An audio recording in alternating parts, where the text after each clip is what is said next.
सुखदाता, शांति विधाता शिव सुखदाता, शांतिनाथ देवा, ओम जय दिनवर देवा।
काल की बेला में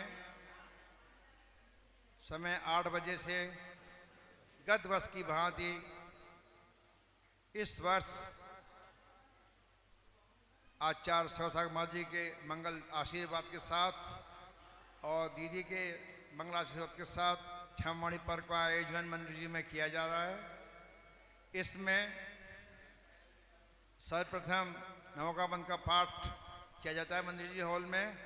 उसके पश्चात त्यागी व्रती जिन लोगों ने 3 और 3 दिन से ऊपर उपवास किए हैं उन लोगों को सम्मान करते हैं हम। और अब की बार जिन लोगों ने नीट में जेईई के अंदर सीए के अंदर 2024-25 को क्वालिफाई किया है एवं जिन बच्चों ने 10वीं और 12वीं के अंदर 90%, 90% और उससे अधिक नंबर लेकर आए हैं उन लोगों को भी हम सम्मान करेंगे।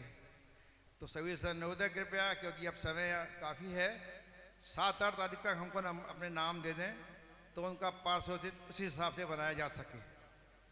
और उसके पश्चात जल यात्रा का ही प्रबंध किया कि जल यात्रा भी होगी यदि बरसात का मौसम अनुकूल रहा तो। अदरवाइज उसके पश्चात सभी के लिए वास्तव भोजन की व्यवस्था है, सही व्यवस्था की गई है। क्षमामणि पर्व में सभी से अनुरोध है अधिक संख्या में आए, अपने विकल्प को छोड़ें, विकल्प सेक्टर 11 का ही रखें। अच्छा मौसम बनाएंगे, भव्यता आएगी, अनुमोदना होगी जिन लोगों ने त्यागी किए, जिन्होंने व्रत किए हुए हैं और जिन बच्चों ने अपने अच्छे नंबर लिए हैं उनको प्रोत्साहन मिलेगा। आप लोग अनुमोदना करोगे तो और बच्चे हमारे आगे निकलेंगे। लास्ट टाइम बच्चे IAS में भी आए, हमारे यहाँ के बच्चे डॉक्टरी में भी आए हैं और इंजीनियरिंग में भी आए हैं और वो सब आप लोगों के प्रोत्साहन से आए हैं। तो सभी से अनुरोध है कृपया समय का और दिन का ध्यान रखें। दिन रविवार 14 सितंबर, मैं बार बार रोजाना अनाउंस करूंगा, सभी लोगों की प्रेजेंस भी देखूंगा और मैं फ़ोन भी करता हूँ, डेली फ़ोन कर रहा हूँ जो लोग यहाँ पे नहीं आ रहे हैं अभिषेक में। मैं सुबह अब डेली मेरा ये होता है मंदिर से आने के बाद 11 साढ़े 11 बजे डेली फ़ोन करता हूँ जो लोग सुबह अभिषेक में नहीं आ रहे हैं यहाँ पे। तो हफीज नवोदय कृपया अभिषेक में आए, शानदार में आए, जुड़े मंदिर से। जो लोग मंदिर में इस वक्त तो ये है कि सब भावों के अंदर जो मंदिर में आते वो लोग आते हैं यहाँ पे, और रेगुलर वाले लोग नहीं आए तो फिर कैसे होगा। धन्यवाद। अब मैं दीदी से अनुरोध करता हूँ कि हमको अपने मंगल उद्बोधन से कृतार्थ करें। वो बाद में करूँगा ना। शांतिनाथ भगवान की। अब सभी वहां से उपयोग हटा करके मंगलम भगवान वीरो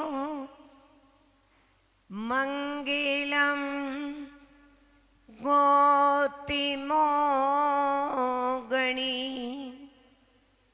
मंगलम कुंद कुंदाद्यो जैने धर्मो स्तु मंगलम सर्वे मंगल मांगल्यम सर्वे कल्याण कारकम प्रधानम सर्वे धर्माणां जैनम जयतु शासनम जैनम जयतु शासनम वंदे विद्यासागरम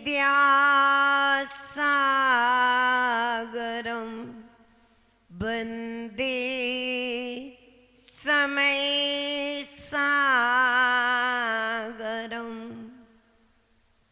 विद्यादिसागर सुधी वैघितेसी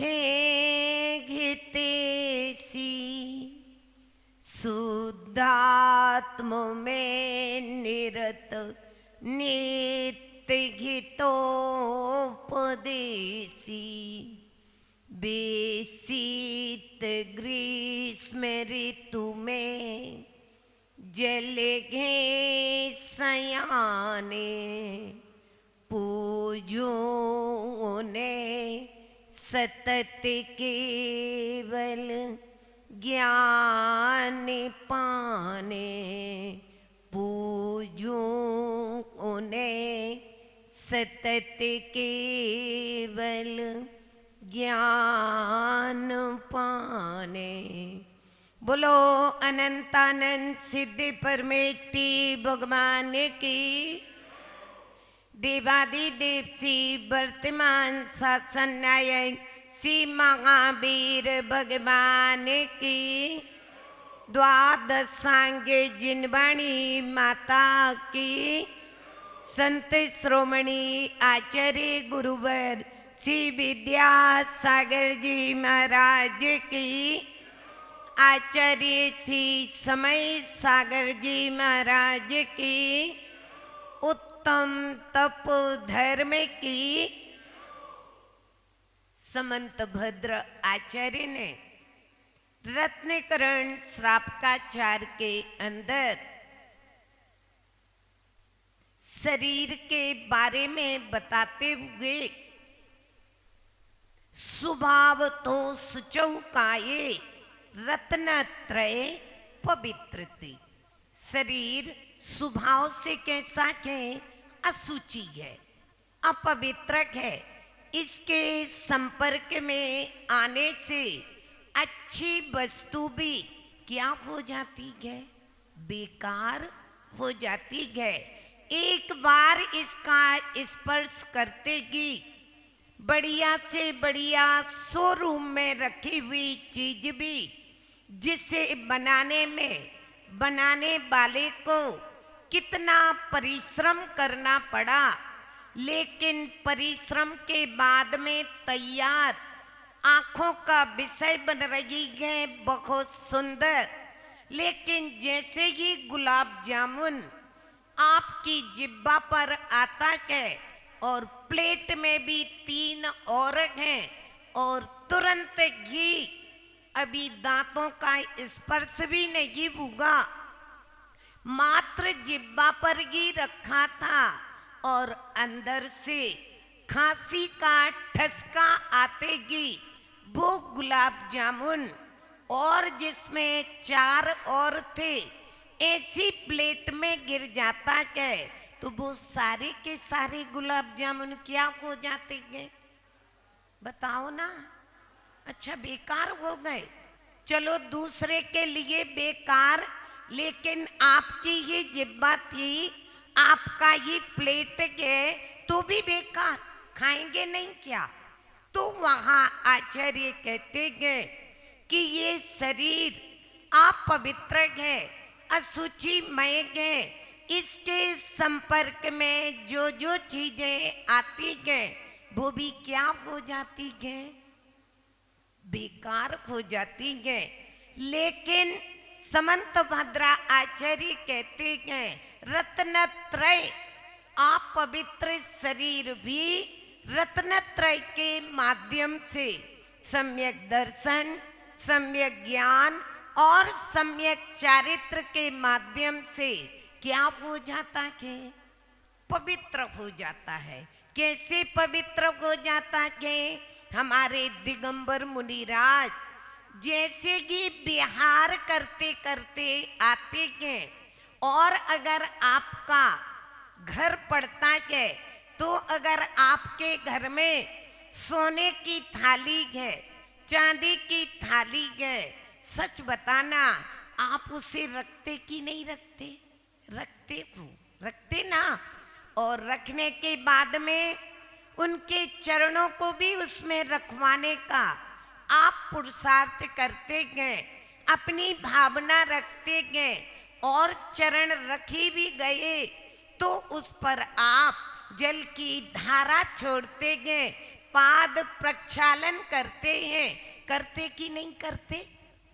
करते हैं। और उस पाद प्रक्षालन के जल को आप कहाँ लगाते हो? माथे पर लगाते हो। लगाते कि नहीं? कितना चल करके आ रहे, कहाँ से चल करके आ रहे, कैसी भूमि से चल करके आ रहे? आपके अंदर ये कोई भाव आता क्या? नहीं आता। लेकिन अगर आपने अपने घर में स्नान किया है और अगर वो चौक है तो आप अपने पैर से भी घटाते क्या? तो देखो ये विशेषता रहती है साधु जीवन की कि वहां पर समंतभद्र आचार्य ने कहा कि आप पवित्र शरीर भी रत्नत्रय के माध्यम से क्या हो जाता है? पवित्र हो जाता है और उस गंधोतक का इतना प्रभाव हो जाता है कि आप जटायु पक्षी का उदाहरण सुनते कि नहीं सुनते कि उसने जैसे ही गंधोतक लगाया तो वो गंधोतक से उसकी बाहर की काया भी क्या हो गई? स्वर्णमयी बन गई।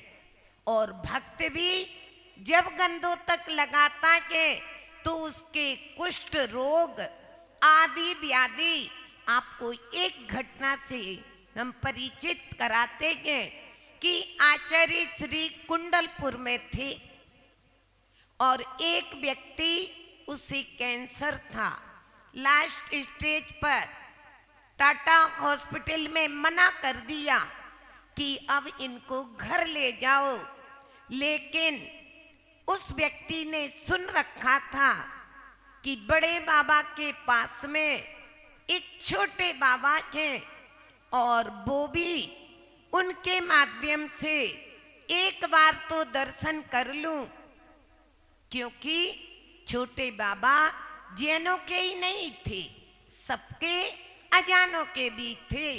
सब्जी वाली सोचती थी एक बार हमारे यहाँ आ जाए ताकि हमारे बच्चों का जीवन मंगलमय हो जाए। वो भी रिक्शा वाला सोचता हमारे नगर में आ जाए, बर्तन वाली सोचती क्यों? क्योंकि वहां लाखों की भीड़, कितने चौके, तो सब काम करवाने, मुँह मांगा दाम मिलना, तो वो फिर क्या हो जाते थे, माला माल हो जाते थे। तो हर व्यक्ति सोचता था। ऐसे ही वो भी हॉस्पिटल बॉम्बे से आया और बोले घर नहीं जाना, मुझे भी बाबा के पास में ले चलो। और आचार्य श्री आहारचर्या के लिए निकले, पाद प्रक्षालन हुआ और वो थाली बाहर की तरफ खिसकाई और वो भीड़ में से घुसते गए और उसने वो थाली उठाई और पी ली, क्योंकि हिंदू धर्म में उसको ग्रहण करते कि नहीं करते गए, और उसने वो थाली पी ली। सब लोग कह रहे कैसा पागल है, कैसा पागल है। अपनी अपनी भावना जिसके मन में जो आए कहने लगे, लेकिन वो तो पी करके मस्त गए, श्रद्धा के साथ में पिया। लेकिन 2 घंटे बाद में उसको पेट में बड़ी बेचैनी होने लगी, पूरे मानस स्तंभ के यहाँ लौटने लगा और लौटते लौटते जो उसके अंदर कैंसर का फोड़ा था वो फूट गया। सारे में बदबू बदबू, वो काला काला सब, और वो बेहोश हो गया। सबने सोचा कि गया गया। उसके परिजनों ने भी फोन ऑन सब लगा दिए कि वो गया। लेकिन 2-3 घंटे के बाद में जब उसको सुनाया नमोकार मंत्र आदि सबने कि बेचारा बेहोश है, अब जाने वाला है, चलो अपन संप्रेषण के माध्यम से इन बरगणाओं को तो ग्रहण करा दें। लेकिन करते करते 2-2.5 घंटे के अंदर उठकर बैठ गया। बोले मुझे तो बहुत अच्छा लग रहा है। बात समझ में आई कि नहीं? तो कहते गए प्रभु का गंधोतक श्री पाल ने लगाया तो कुष्ठ रोग दूर हो गया। बादी राज ने लगाया प्रभु की भक्ति की तो रोग दूर हो गया। और नाना प्रकार के समंत्र भद्र ने स्तुति की तो भस्म व्याधि रोग तो दूर होगा। लेकिन उनकी भक्ति में इतनी शक्ति थी, बाहर का तो बिगड़ा था लेकिन अंदर की श्रद्धा में इतनी जान थी कि उनने पिंडी में किनको प्रकट कर दिया? चंद प्रभु भगवान को प्रकट कर दिया। तो कहते हैं कि ये रत्नत्रय में इतनी शक्ति होती है कि इसके माध्यम से, इसके बिना कभी भी कोई मुक्ति सुंदरी का वर्ण नहीं करता। जहां साधु संत होते हैं तो प्रधानमंत्री क्या, राष्ट्रपति क्या, चक्रवर्ती क्या, राजा महाराजा क्या, यहाँ तक कि देवता भी उनकी चरणों में क्या होते हैं? नतमस्तक होते हैं। किसकी महिमा है? रत्नत्रय की महिमा है। क्यों? क्योंकि साधु संत अपने पूरे जीवन को किस प्रकार निरीह वृत्ति से जंगलों में रह करके, क्या जंगलों में रह करके कैसे साधना करते हैं। एक जगह सुना था, जब से संयम धारा हमने भव सागर का तीर पा लिया। प्रभु के दर्शन करके हमने आत्मज्ञान का नीर पा लिया और विद्या गुरु मिले हैं जब से, हमने तो महावीर पा लिया। हमने तो महावीर पा लिया।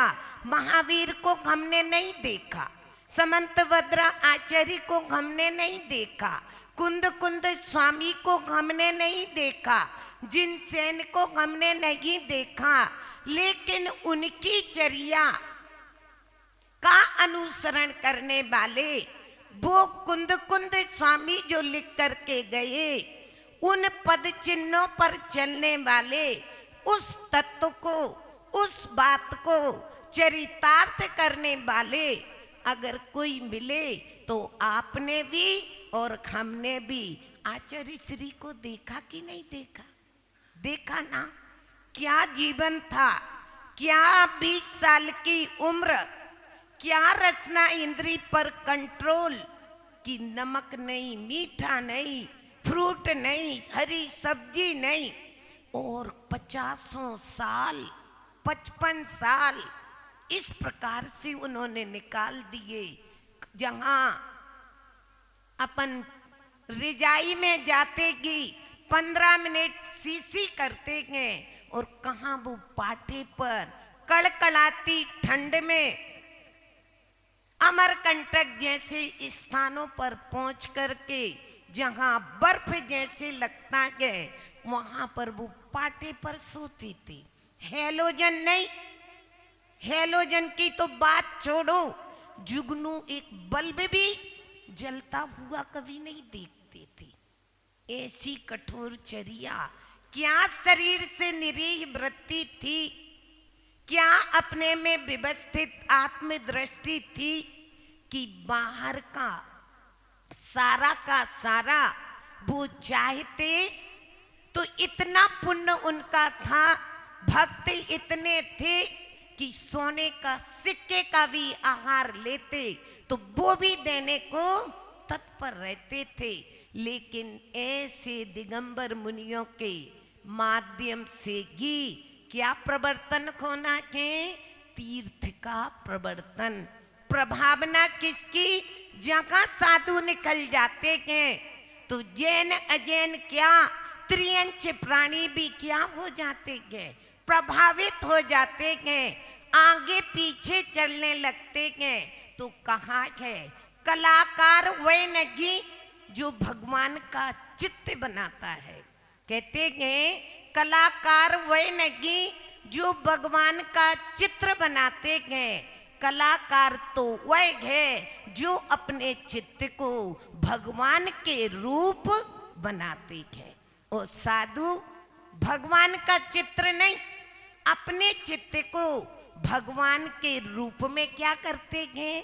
ढालते हैं, बनाते हैं, फीलिंग करते हैं, तभी तो एक दिन परमात्मा बन जाते हैं। तो आज तप धर्म का दिन है, और तप 2 प्रकार का होता है। एक अंतरंग तप होता है और एक बहिरंग तप होता है। ऐसे जैसे आप भोजन बनाती है, रोटी बनाती है, अगर आप एक तरफ से सेको तो रोटी फूलती है क्या? बताओ ना, फूलती है क्या? नहीं फूलती ना। तो जैसे एक तरफ से सेका, फिर आपने पलटा, तो फिर उसको यदि अग्नि का ताप मिलता है तो वो क्या हो जाती है? फूल जाती कि नहीं?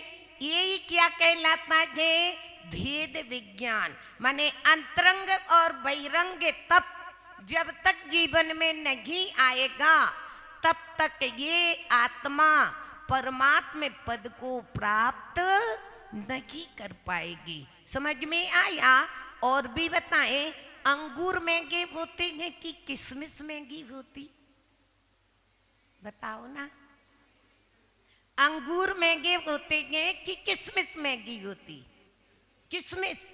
अब बताना किशमिश किससे बनती है? अंगूर से। लेकिन अंगूर महंगे क्यों नहीं, किशमिश महंगी क्यों? क्योंकि उन अंगूरों ने क्या किया है? समझ में आ गई कि नहीं आ गई बात? तो कहते मूल्यवान कौन होता है? जो तप रूपी अग्नि में तपता है। एक बार मिट्टी में और घड़े में झगड़ा हो गया। मिट्टी कहती है तुम मुझसे ही तो बनी हो, और फिर भी राजा महाराजा के ना सिर पे तुम्हें बैठाते हैं, और मुझे अपने पैरों से रौंदते हैं। बड़ा झगड़ा, ऐसा पक्षपात। मंदिर में भी कलश तो रखा जाता है और मुझे तो ऐसे ही छोड़ दिया जाता है। तब झगड़ा सुनते सुनते घड़ा कहता है, कलश कहता है, बहन चिंता मत करो, अगर तुम मेरे रूप में ढल जाओगी। कैसे? तो बोले, कुमार आया, फावड़ा लाया, मैंने वो मार सहन की, लेकिन मैंने चू नहीं की। क्यों? अपने यहाँ भी परिचय आए कि नहीं? कितने परिचय? 22 परिचय। किसके परिचय? मुनिराज के परिचय। तो कहते, मैंने उस फावड़े की मार को सहन किया और फिर कुमार ने ऐसी कड़कड़ाती ठंडी में मुझे पानी में डाल दिया। मैंने वो ठंडी भी सहन की, फिर उसने अपने पैरों से मुझे रौंदा। मैंने वो मार भी, पैर की मार भी खाई। उसके बाद में भी अभी कुंभकार को चैन लगी थी तो उसने लौंदा बनाया, फिर चाक पे मुझे घुमाया, तब भी मुझे थप्पड़ मारे, वो भी मैंने सहन किए। फिर मुझे कड़कड़ाती धूप में रखा, वो भी मैंने सहन किया।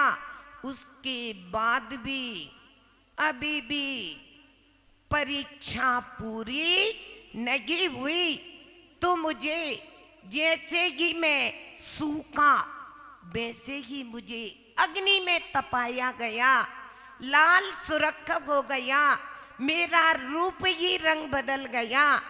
तभी बहन मैंने इतना परिचय समता पूर्वक सहा, तभी आज मैं उनके माथे का समझ में आई कि नहीं?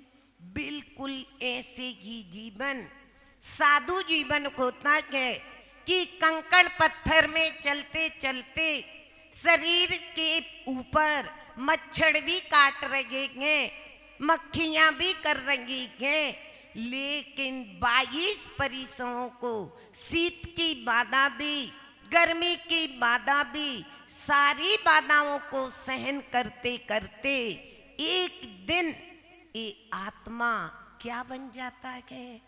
उस घड़े की तरह पूजनीय मंगलिक बन जाता है। इसीलिए कहा है साधु शरणम पवज्जामि।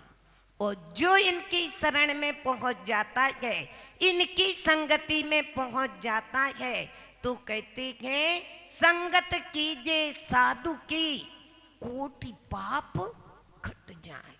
संगत किसने की थी? सुबह वाले ने की। कितनी सी देर की थी? देखा था और रात में बैठा था कि इतनी ठंडी में, कड़कड़ाती में, देखो तो इन्हें ठंड नहीं लग रही, कहीं चक्कर ना आ जाए। तो भक्ति में लकड़ी जला के बैठा था, रात भर बैठा रहा।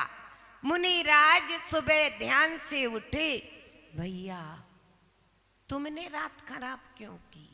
तुम क्यों बैठी हो? महाराज आपको यदि एक तिल का लग जाता तो जल भी जाते, ठंडी कितनी है। इतना कहते कि जैसे ही चेहरा देखा, ये तो आसन्न भव गए। बोली तुम्हें क्या आता? गाय चराना आता और मुझे कुछ नहीं आता। तो बोले नमो अर्घंतालम, मुझे नहीं आता, ये क्या है? मैं पढ़ा लिखा नहीं हूं। बोली मैं सिखाता हूं, आप कहीं भी देख लेना, जितनों का भी कल्याण हुआ है बिना साधु की संगति के। आज तक किसी का भी कल्याण हुआ क्या? कोई महान बना क्या? तो वहां पर बोले नमो अर्घंतालम बोलो। अब बितारा धीरे धीरे कर रहा, लेकिन साधु का ऐसा प्रभाव पड़ा कि उसका वो कर्म ज्ञानावरणी का क्षयोपम हुआ और मात्र 5 अक्षर का वो मंत्र उसने सीख लिया, नमो सिद्धाणम, नमो सिद्धाणम। और महाराज जी ने कहा देखो आ गया ना, हाँ मुझे आ गया, अब क्या करना इसका? बोले खाओ पियो, काम करो, गायों को चराओ, उन्हें भोजन कराओ, कुछ भी करो, तुम्हें क्या पढ़ना है?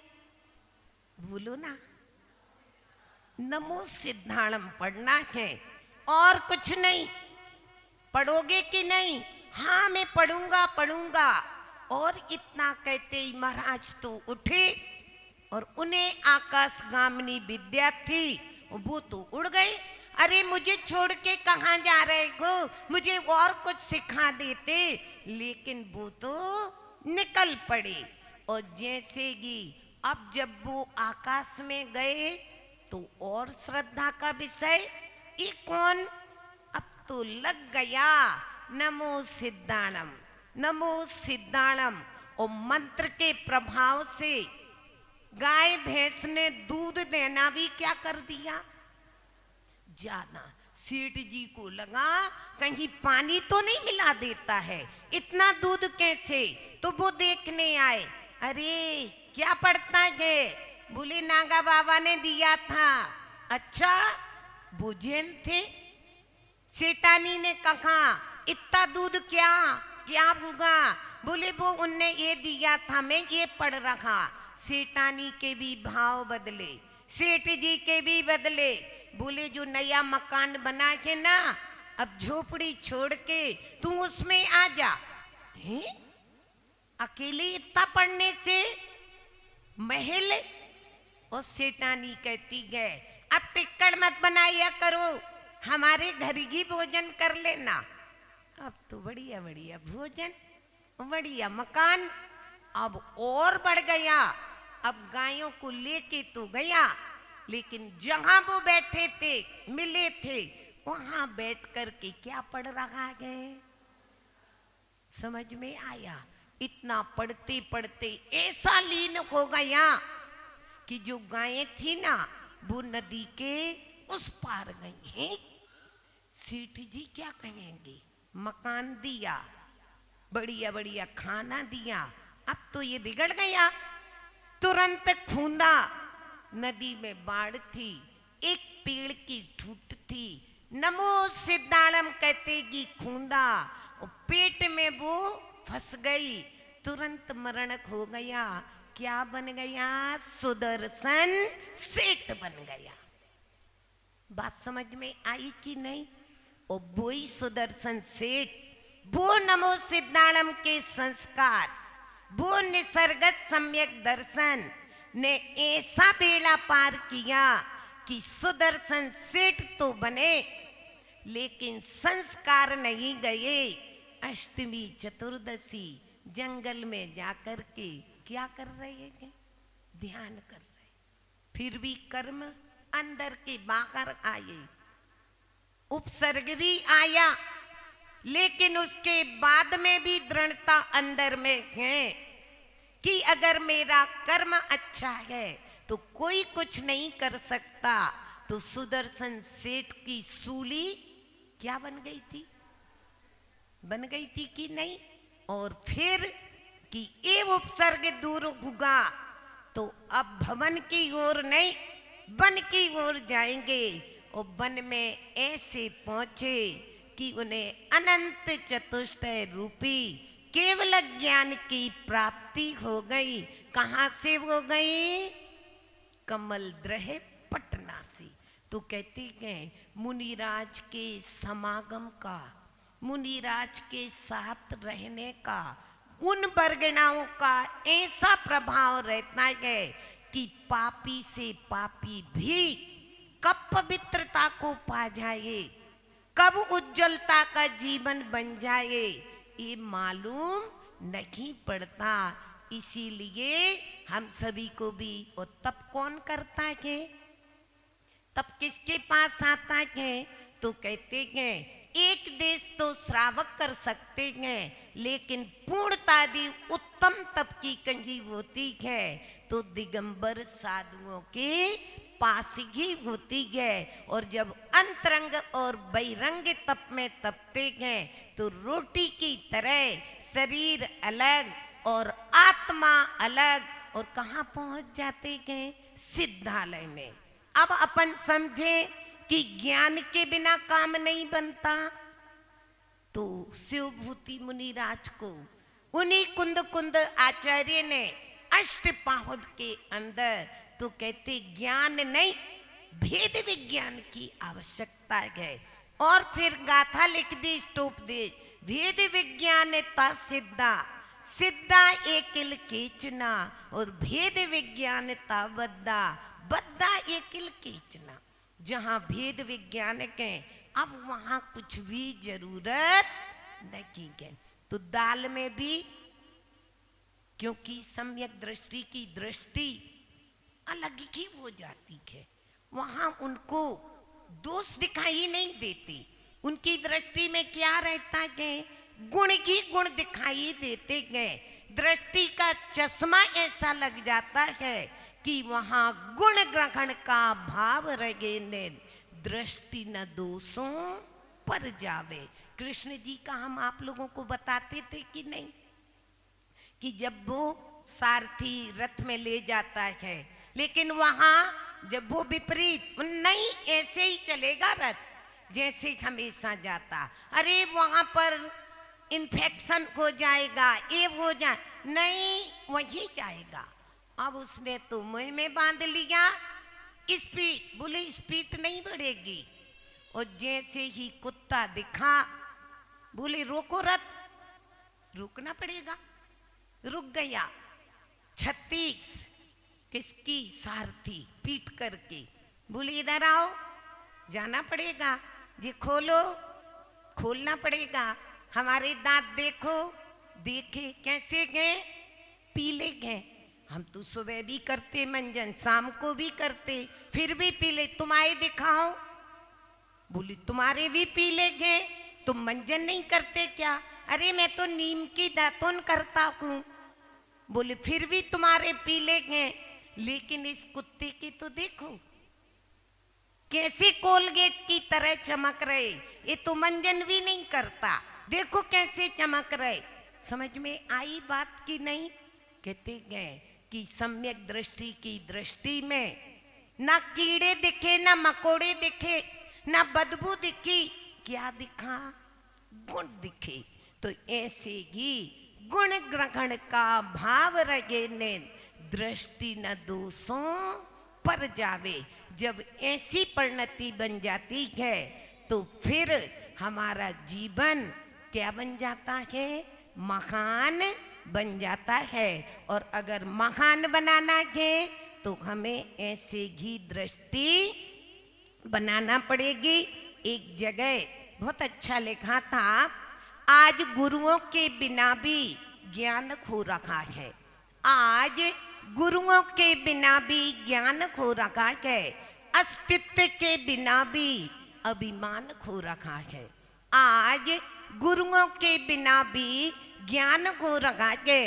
अस्तित्व के बिना भी अभिमान खो रखा है। संतों का बीत गया सारा जीवन जंगलों में, संतों का बीत गया सारा जीवन जंगलों में। और कुछ लोगों को आज एयर कंडीशन में ध्यान खो रखा है। कुछ लोगों को आज एयर कंडीशन में ध्यान खो रखा है। हो सकता है क्या?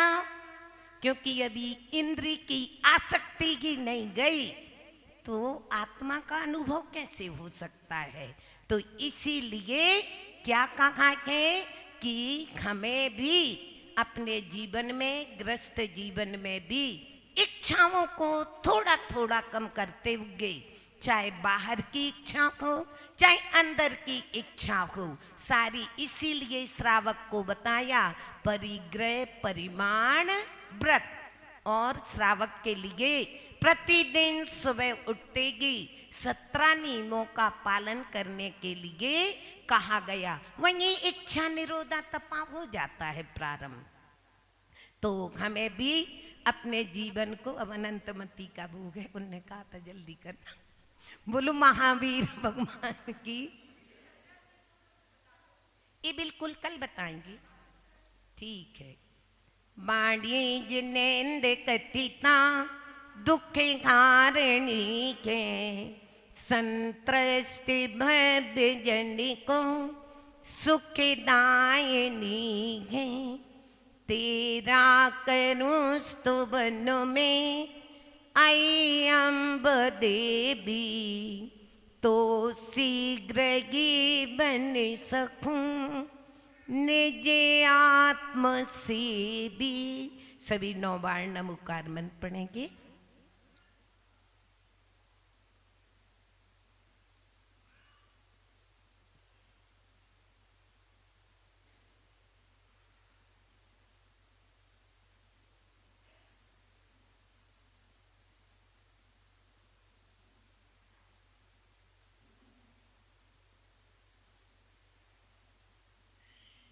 बोलो द्वादशांग जिन्हें वाणी की।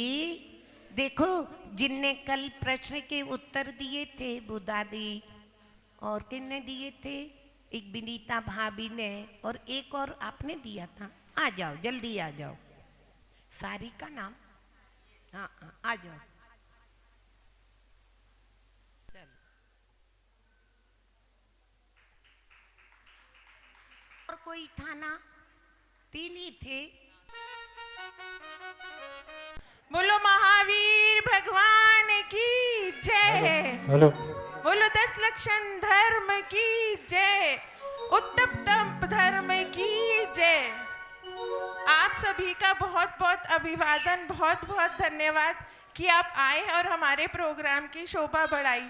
हमारे कलाकारों ने कई दिनों से बहुत मेहनत करी है, तो आप तालियां बीच बीच में बजाकर सबका उत्साह वर्धन करते रहिएगा। धन्यवाद। अब हम आगे का कार्यक्रम शुरू करते हैं। आज का मंगलाचरण प्रस्तुत करने आ रही हैं कुमारी प्रांजल जैन, श्रीमती अंबिका जैन और श्रीमती संपदा जैन।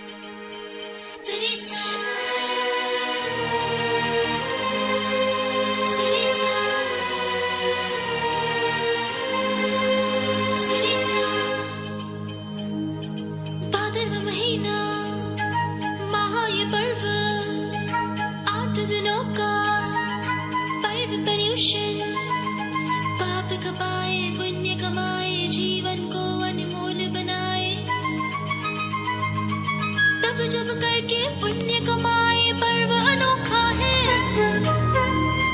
वो है मस्ताना एक रिश्ता पुराना, सबके मन भाया है ये पर्व सुहाना। बर्यूशन है, बर्यूशन है, बर्यूशन है, बर्यूशन है, बर्यूशन है। वो है मस्ताना एक रिश्ता पुराना, सबके मन भाया है पर्व सुहाना। बर्यूशन है, बर्यूशन है, बर्यूशन है, बर्यूशन है।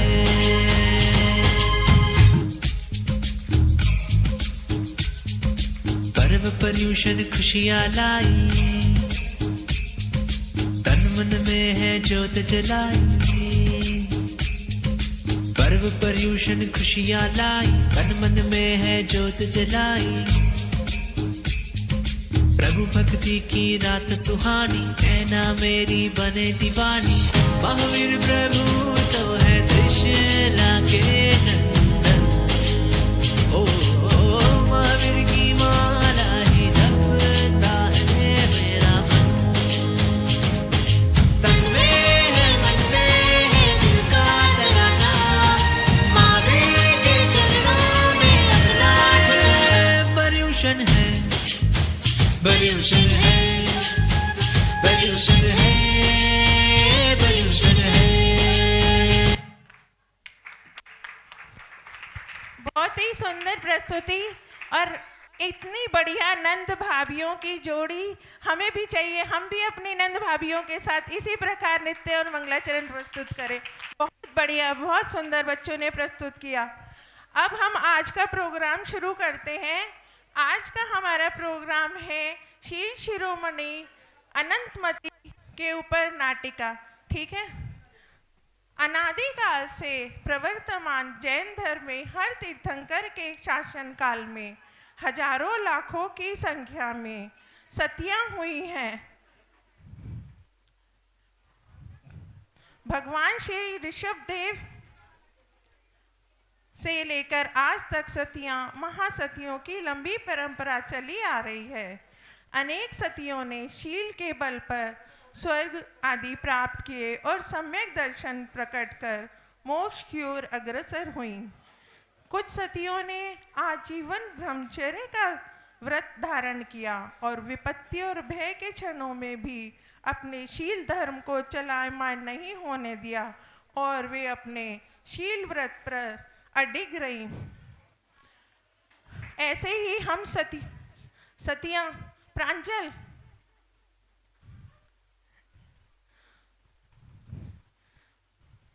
हम सतियों को याद करते हैं।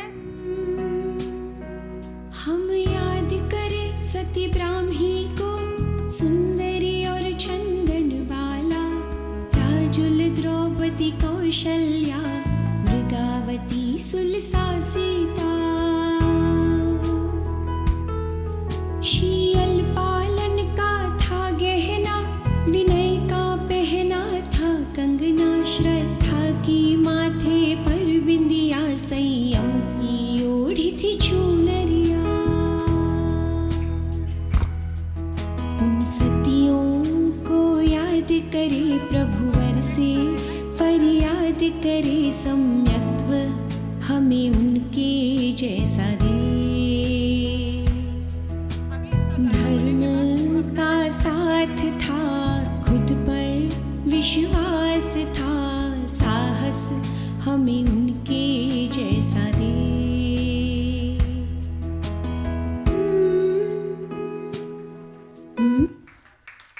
आइए आपको ले चलते हैं अंग देश की ओर।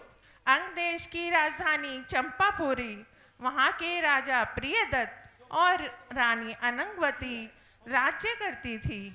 प्रजापालक न्यायप्रिय धर्मात्मा के साथ साथ जैन धर्म पर बहुत अटूट विश्वास रखते थे। सौभाग्य से उनके घर में एक बहुत ही सुंदर प्यारी गुड़िया जैसी राजकुमारी ने जन्म लिया। उसका नाम रखा गया अनंतमती। अनंतमती महल के आंगन में अपनी सखियों के साथ गुड्डे गुड़ियों का खेल खेल रही हैं और खेल खेल में वे गुड्डे गुड़ियों का विवाह करा देती हैं।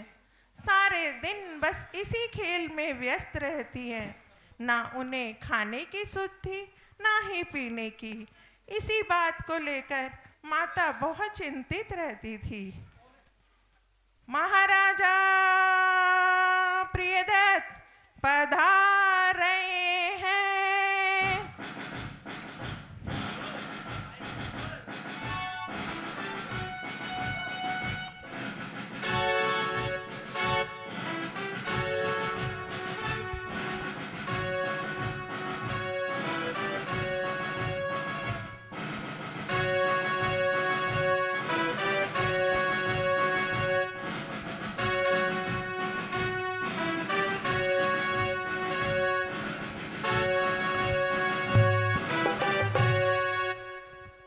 तभी वे सारा वृतांत राजा जी से कह के सुनाती हैं।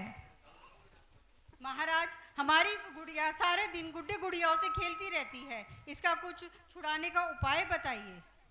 प्रिय, हमारी पुत्री अभी बहुत छोटी है। माइक ये वाला दो, माइक वो वाला दो। ये दे दो। प्रिय, हमारी पुत्री अभी बहुत छोटी है। इसमें चिंता की कोई आवश्यकता नहीं है। छोटे बच्चे तो ऐसे ही सारा दिन खेलते रहते हैं। यह अभी नादान है, तुम व्यर्थ में चिंता कर रही हो। ऐसा कहकर राजा ने रानी की वो बात को टाल दिया। फिर एक दिन नगर में मुनिराज का आगमन होता है, तो राजा प्रियदत्त अपनी पुत्री अनंतमती और रानी के साथ मुनि महाराज के दर्शन हेतु जाने लगते हैं।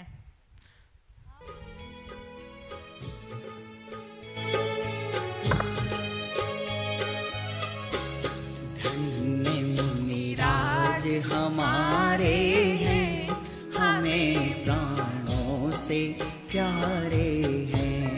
धन्य मुनिराज हमारे हैं, हमें प्राणों से प्यारे हैं।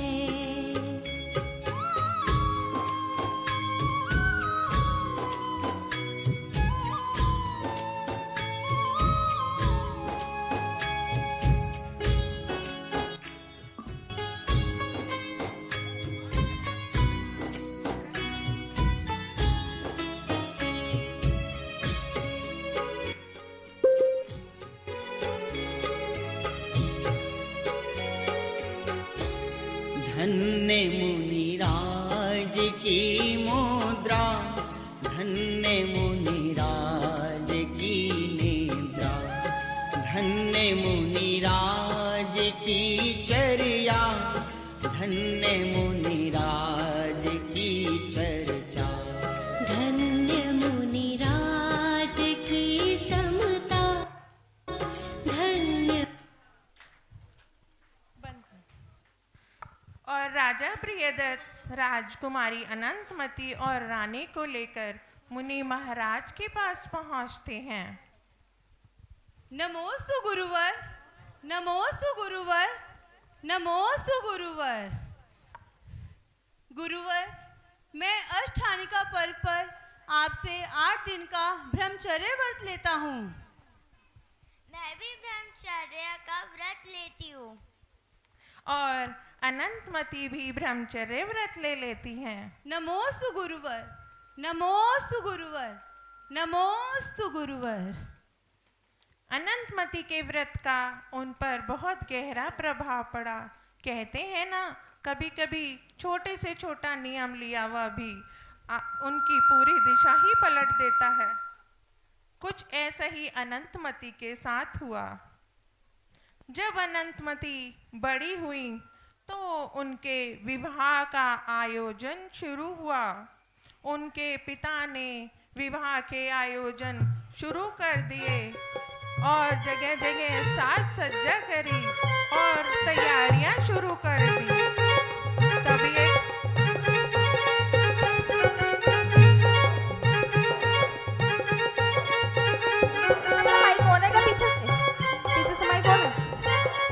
लाइट चल रही है, जमाई कौन है?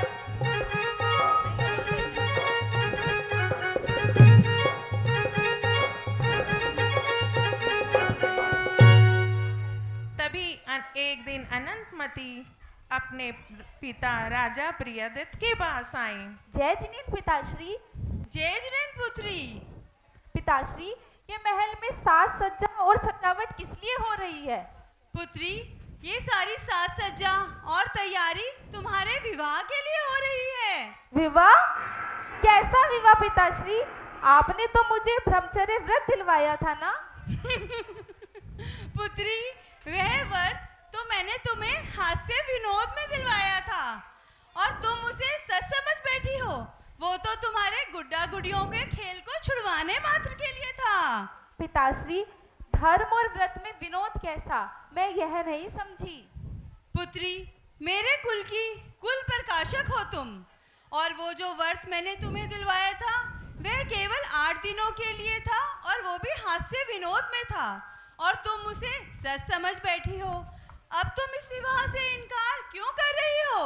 ठीक है पिताश्री, मान लिया आपने मुझे यह व्रत विनोद में दिलवाया था, किंतु उस समय ना तो आपने ना ही मुनिराज ने मुझे ऐसा कहा था कि यह व्रत केवल 8 दिनों के लिए, तो मैं यह कैसे मान लूं? मैंने तो आजीवन ब्रह्मचर्य व्रत लेने का संकल्प ले लिया है, इसीलिए मैं विवाह नहीं करूंगी। मैं विवाह नहीं करूंगी। ऐसा अनर्थ ना करो पुत्री, ये तुम क्या कह रही हो? ऐसा अनर्थ ना करो। नहीं पिताजी, मैं विवाह नहीं करूंगी। पिता ने पुत्री को समझाने की बहुत कोशिश करी, उन्हें मनाने के बहुत प्रयत्न करे, पर अनंतमती नहीं मानी। हारकर उन्हें अपना सारा विवाह का आयोजन समेटना पड़ा। उन्हें अनंतमती की बातों से बहुत निराशा हुई, किंतु पुत्री के जिद के आगे वे क्या कर सकते थे। तो हारकर उन्होंने विवाह का आयोजन समेटा और पुत्री को धार्मिक बनाने के लिए उसके पठन पाठन के लिए महल में ही अच्छा इंतजाम कर दिया। और वह अनंतमती को पंडित जी के पास लेकर चलते हैं।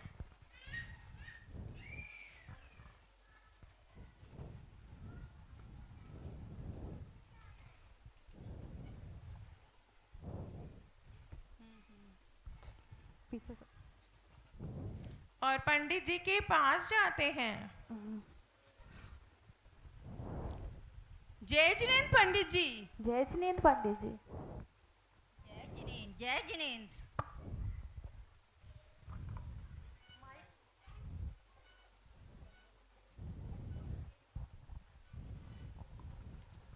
जय जिनेंद्र महाराज श्री। आज यहाँ कैसे आए? आना हुआ आपका? पंडित जी, आप मेरी पुत्री को उच्च धार्मिक शिक्षा प्रदान करें। धार्मिक शिक्षा? हाँ जी पंडित जी। ठीक है महाराज श्री, आप निश्चिंत रहिए, मैं आपकी पुत्री को धार्मिक शिक्षा में निपुण कर दूंगा। ठीक है पंडित जी। जय जिनेंद्र।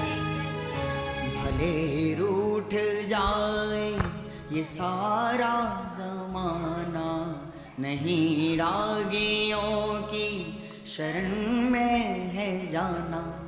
बस एक वीतरागी को सिर है झुकाना, बस एक वीतरागी को सिर है झुकाना। ये श्रद्धान मेरा है मेरू समाना, नहीं रागियों की शरण में है जाना। बस एक वीतरागी को सिर है झुकाना, बस एक वीतरागी को सिर है झुकाना।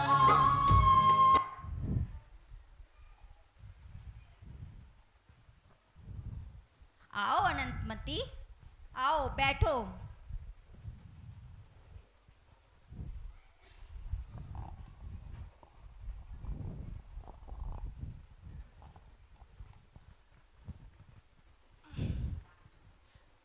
पुत्री, ध्यान रखना, धर्म पर चलने का एक ही मार्ग है, सच्चे देव शास्त्र गुरु के आगे ही सिर झुकाना, किसी रागी के आगे सर मत झुकाना।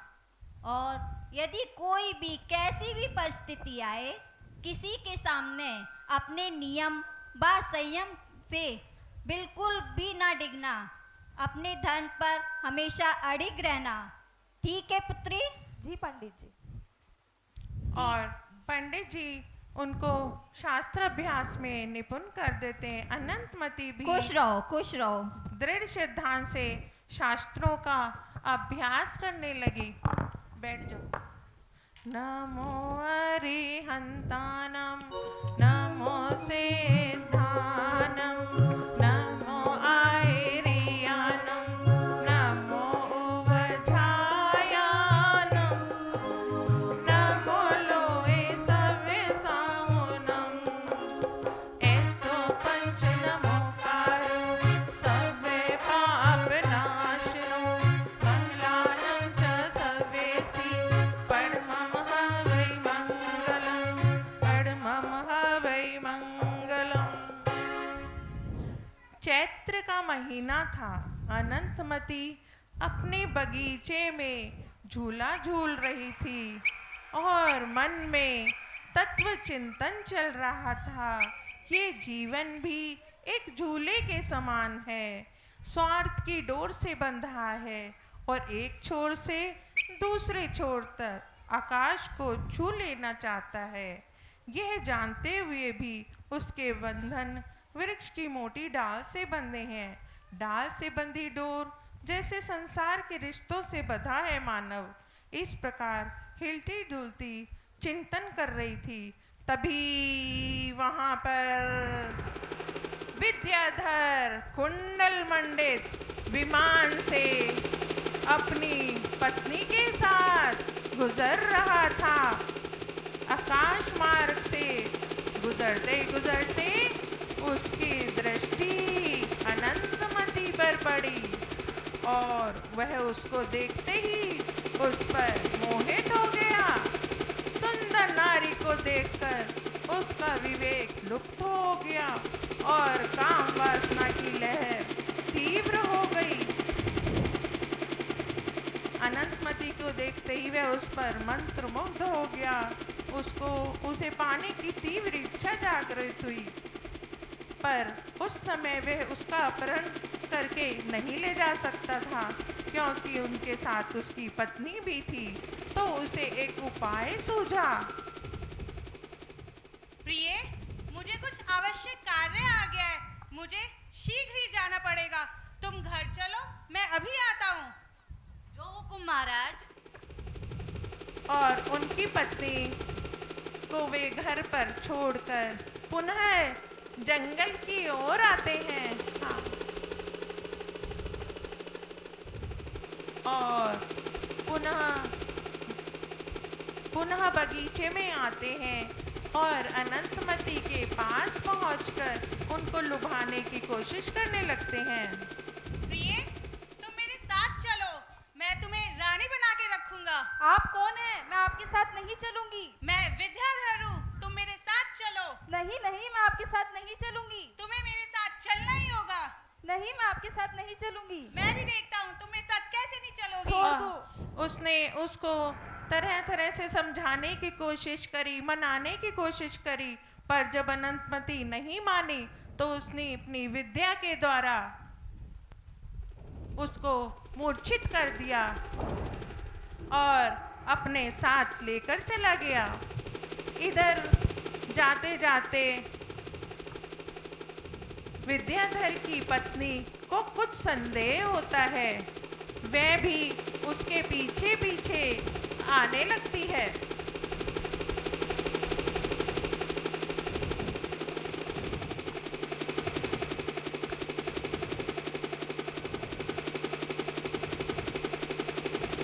जैसे ही कुंडल मंडित विद्याधर की दृष्टि अपनी पत्नी पर पड़ती है, वह डर के मारे थर-थर कांपने लगता है और उसे कोई उपाय सूझता नहीं है। तो वह उसको विद्या के द्वारा एक जंगल में छोड़ देता है और पुनः अपनी पत्नी के पास चला जाता है। प्रिय, घर चलो। महाराज जी, घर तो मैं बाद में जाऊंगी। ये क्या कर रहे थे यहाँ पे?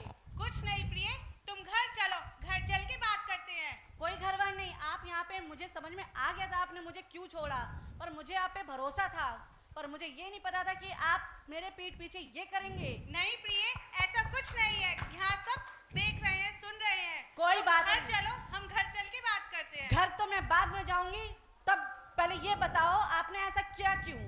प्रिय, घर चलो, घर चल के बात नहीं, करते हैं। मैं घर नहीं, यहीं पे बताओ मुझे आपने ऐसा किया क्यों? और उनकी पत्नी उन पर बहुत क्रोधित हो जाती है। घर चलते, घर चल के बात करेंगे आराम से। चलो घर चलो, मैं बताती हूँ आपको घर पे। ठीक है, चलो घर आप चलो। घर पे चल के खबर लेती हूँ आपकी। और उनको धमका के उनके साथ चली जाती है। तभी अनंतमती एक भयानक जंगल में जोर जोर से रोने लगती है, पर उसके रोने की आवाज को घने जंगल में कौन सुनने वाला था। दूर दूर तक बस घना जंगल और पशु पक्षी की आवाजें सुनाई दे रही थी। हे भगवान, मैं इस भयानक जंगल में कैसे आ गई? मेरे माता पिता मेरे बिना कितने चिंतित होंगे, उनका तो रो रो के बुरा हाल हो गया होगा। अब मैं क्या करूं, कहाँ जाऊं?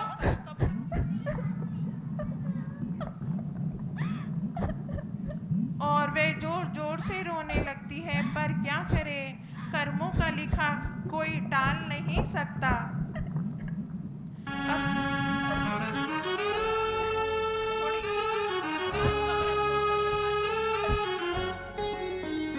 जरा कर्म तो देख कर करिए, इन कर्मों की बहुत बुरी मार है, नहीं बचा सकेगा परमात्मा, फिर औरों का क्या एतबार है।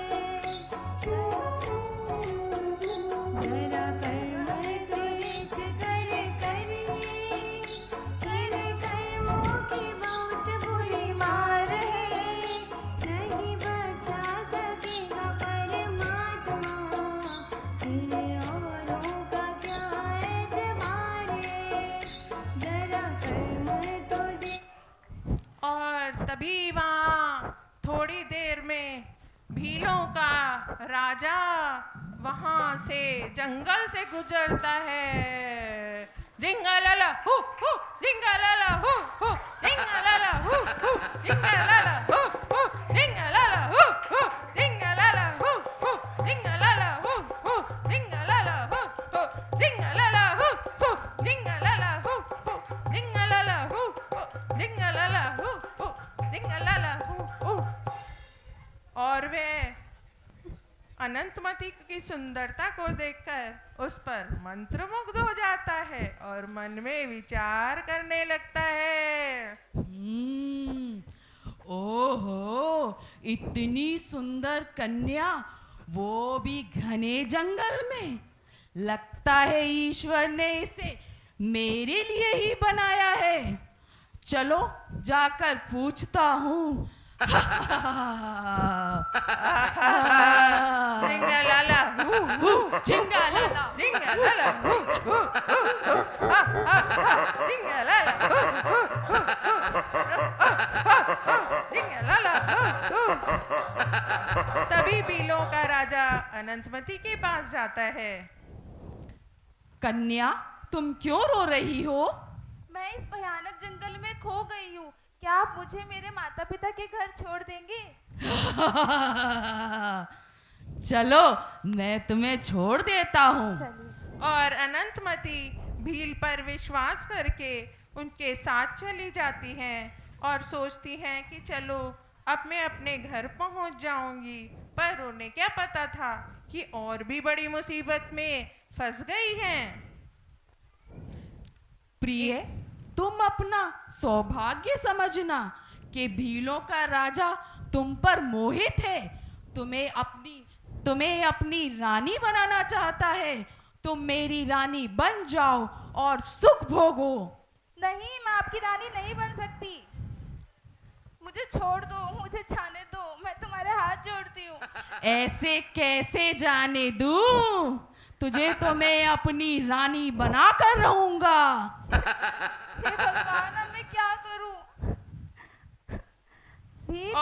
वह अनंतमती को तरह तरह से समझाने मनाने की कोशिश करता है, पर अनंतमती अपने शील धर्म पर अडिग रहती है, वे नहीं मानती।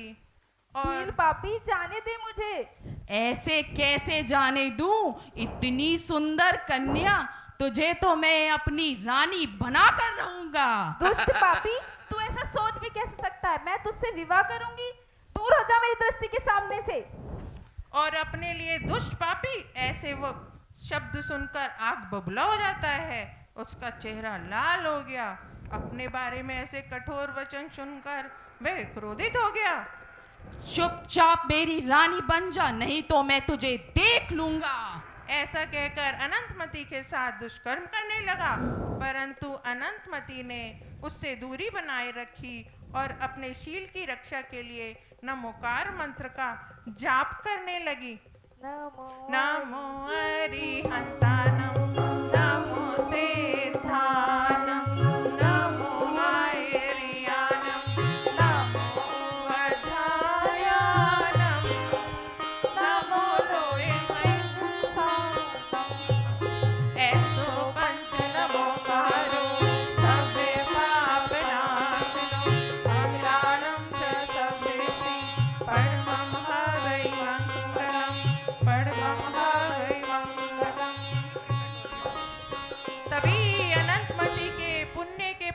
से एक वन देवी प्रकट हुई और उसने भील को वहीं किलित कर दिया। खबरदार, खबरदार, जो तूने इसको हाथ लगाया तो तू जानता नहीं है ये कौन है। यह एक शीलव्रती देवी है। अगर तूने इसको सताया तो समझ लेना तेरी खैर नहीं। जा इसको इसके घर छोड़कर आ। क्षमा करो देवी, जो आ गया। और देवी को देखकर वह थरथर के कांपने लगा और अब क्या करे यह सोचकर उसे नगर की ओर ले जाने लगा। उधर नगर की ओर जाते जाते रास्ते में उसे एक व्यापारी दिखता है।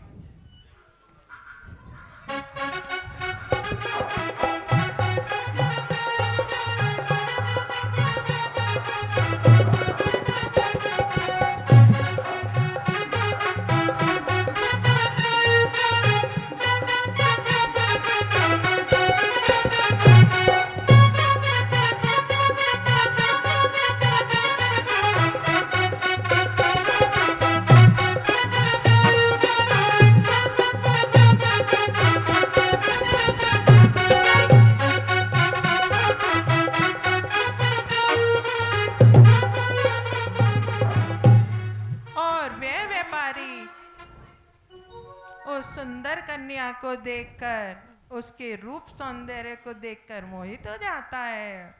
देखिए, मैं आपके लिए सुंदर कन्या लेके आया हूँ। और व्यापारी, आज तो मेरे भाग्य ही खुल गए, इतनी सुंदर कन्या मिल गई। अगर ये प्यार से मान गई तो ठीक है, वरना मुझसे बचकर जाएगी कहाँ। और उसको बहुत सारा इनाम देकर भील को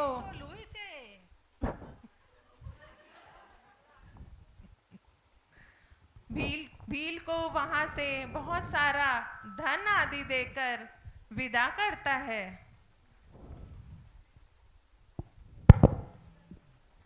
और व्यापारी अनंतमती को तरह तरह से मनाने का प्रयास करने लगा।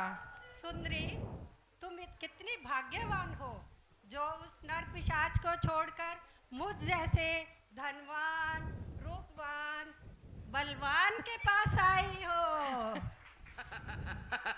कहाँ वो भील पिशाच, कहाँ मैं सेठ, कहाँ मैं इतना सुंदर गुणवान पुरुष और कहाँ वो नर पिशाच।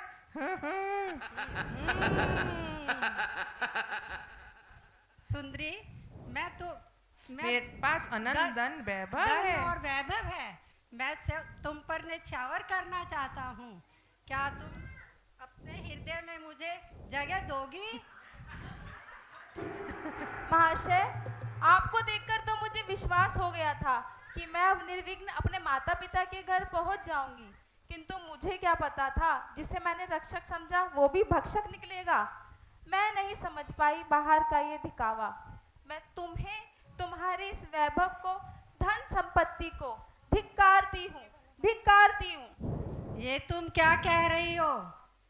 मैं सेठ हूँ, सेठ। अगर तुम मेरी नहीं हो सकी तो किसी और की भी नहीं होने दूंगा। छोड़ दो मुझे, चलो मेरे साथ।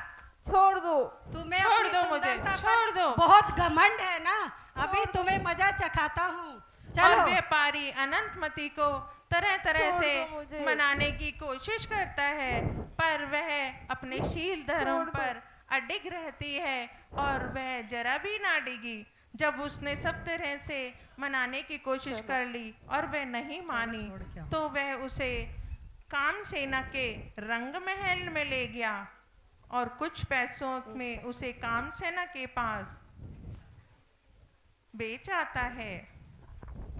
लो, संभालो इसे, इसे अपनी सुंदरता पर बहुत घमंड है। अनंतमती रोने लगती है और व्यापारी को बहुत सा धन मिलने पर वह खुश होके वहां से चले जाता है। इधर अनंतमती का रो रो कर बुरा हाल है, पर अब क्या करे। चुप कर, बंद कर ये रोना धोना। 5-6 दिन भूखा रखूंगी, अकल ठिकाने आ जाएगी। माता, मैं तो आपकी पुत्री समान हूँ। क्या कहा? माता? ना यहाँ कोई माता है ना कोई पुत्री। जैसे मैं कहूंगी वैसा ही तुम्हें करना होगा। और बंद करिए रोना धोना। नहीं, मैं अपना शील व्रत नहीं तोड़ूंगी। शील व्रत?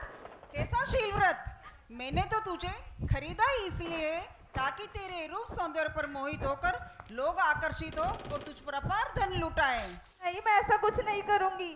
मैं भी देखती हूँ कैसे नहीं मानती है। चल मेरे साथ। छोड़ दो मुझे।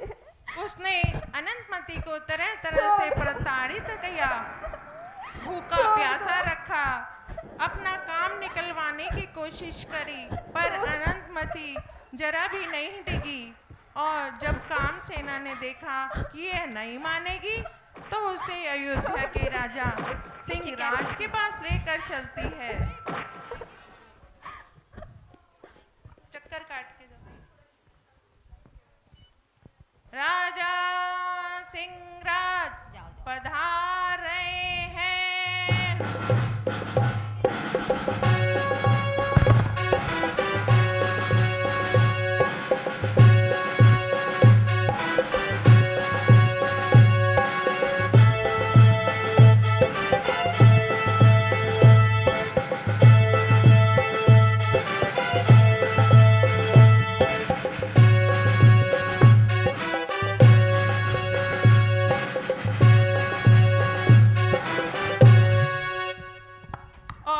कामसेना अनंतमती को राजा सिंहराज के पास ले चल जाती हैं। महाराज की जय हो। महाराज, मैं आपके समक्ष सुंदर उपहार लेकर आई हूँ। महाराज, इसको अपनी सुंदरता पर बहुत घमंड है, इसका घमंड दूर करना है महाराज। और राजा भी बहुत पापी और कामी पुरुष था। वह अनंतमती को देखकर काम वासना से भर गया और कामसेना को उपहार स्वरूप बहुत से रत्न आदि देकर उसे वहां से लो तुम्हारा इनाम। धन्यवाद महाराज। महाराज की जय हो। अरे वाह, तुम तो रूप सुंदरी हो। तुम्हें तो मैं अपनी रानी बना के रखूंगा। मुझसे विवाह कर लो, तुम्हें पटरानी बनाऊंगा। नहीं नहीं, तू ऐसा सोच भी कैसे सकता है? मैं तुझसे विवाह करूंगी? मैं तुझसे विवाह नहीं करूंगी। पर क्यों? मुझसे विवाह क्यों नहीं? अरे मैं रूप में सुंदर हूँ, मेरे पास धन दौलत है, मैं वैभवशाली हूँ। मैं शील व्रत धारी हूँ, इसीलिए मैं आपसे विवाह नहीं कर सकती। अरे ये शील व्रत क्या होता है? अरे मुझसे विवाह करोगी तो सुख भोगोगी, तुम्हें पटरानी बना के रखूंगा। नहीं नहीं नहीं नहीं, मैं आपसे विवाह नहीं कर सकती। जैसे ही सिंहराज ने अनंतमती को बहुत मनाने की कोशिश करी पर वह नहीं मानी। जैसे ही सिंहराज ने अनंतमती की ओर अपना पांव बढ़ाया, तभी वहां पर देवी पुनः प्रकट हो गई। खबरदार, खबरदार, जो तूने इसको हाथ लगाया तो अगर तूने इसको सताया तो समझ लेना तेरा विनाश निश्चित है। तूने इसको सताया तो तुझे यहीं भस्म कर दूंगी। क्षमा करो देवी माँ, मुझे क्षमा करो। और सिंहराज देवी को देखकर डर गया और कांपने लगता है। तभी वह अपने सिपाही दरबान को बुलाता है। दरबान, दरबान। जी महाराज।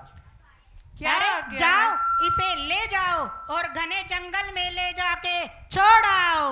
जो हुकुम महाराज। जैसी आज्ञा महाराज। और दरबान राजा की आज्ञा के अनुसार अनंतमती को ले जाता है और घने जंगल के बीचों बीच घने जंगल में छोड़ आता है। अनंतमती जंगल में रोने लगती है।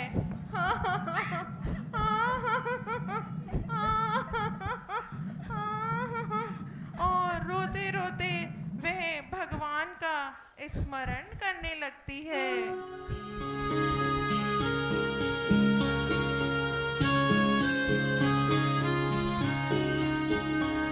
भगवान मेरे नैया उस पार लगा देना, अब तक तो निभाया है, आगे भी निभा देना।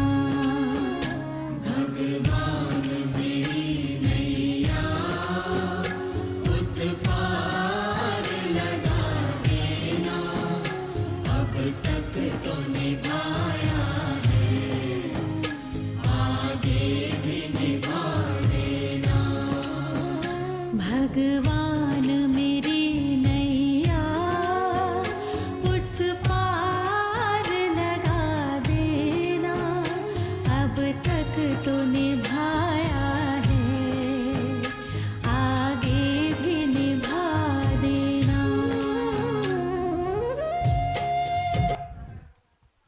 तभी अनंतमती जंगल में भटकती रहती है और फल आदि का निर्वाह करके जंगलों पर्वतों को पार करके एक सुंदर नगरी अयोध्या पहुंचती हैं।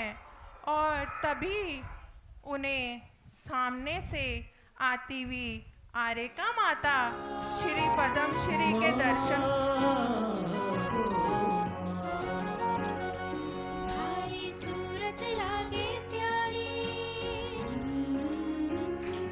मारे मन में लगन तुम्हारी। थारी सूरत लागे प्यारी, मारे मन में लगन तुम्हारी। मारे गुरु आओ पधारो मारे आंगन मां। थारी सूरत लागे प्यारी, मारे मन में लगन तुम्हारी। प्यारे गुरु आओ पधारो मारे आंगन मां।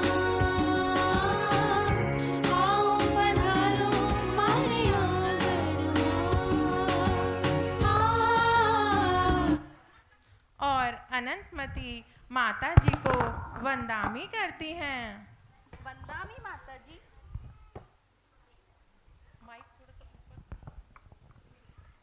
आशीर्वाद। पुत्री, तुम्हारा नाम क्या है? माता जी, मेरा नाम अनंतमती है। और ये दशा तुम्हारी कैसे हुई? और रोते रोते अनंतमती अपने साथ घटित सारा वृतांत माता जी को बताती है। माता जी यह सब सुनकर बहुत दुखी और चिंतित होती हैं और माता जी ने अनंतमती को शील शिरोमणि जानकर अपने पास रख लिया। पुत्री, घबराओ मत, तुम हमारे साथ चलो। जी माता जी। और माता जी के पास ही रहकर धर्म ध्यान करने लगी। इधर राजा प्रियदत्त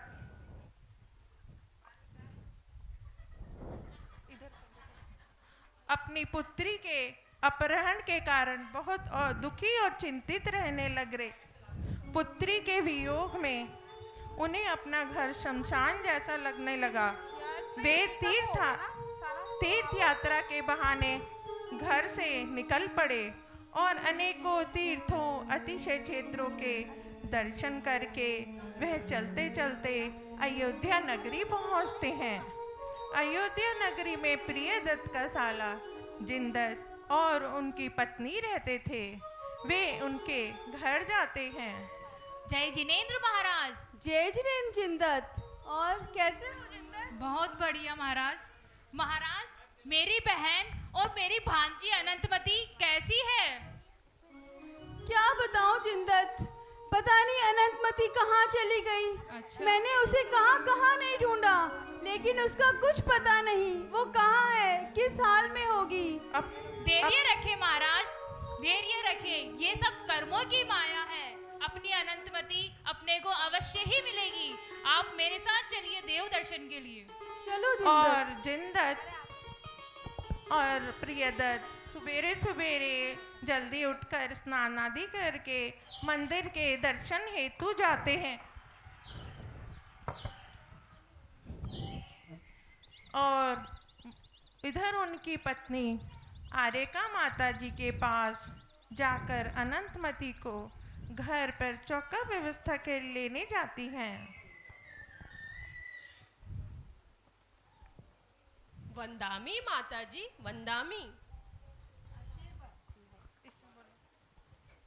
क्या मैं अनंतमती को चौका व्यवस्था के लिए अपने साथ ले जा सकती हूँ? हाँ, आप अवश्य ले जा सकते हैं। चौका व्यवस्था के लिए आप ले जाइए। पुत्री, आप इनके साथ चौका व्यवस्था में सहयोग कीजिए। जाओ पुत्री। वंदामी माता। आशीर्वाद।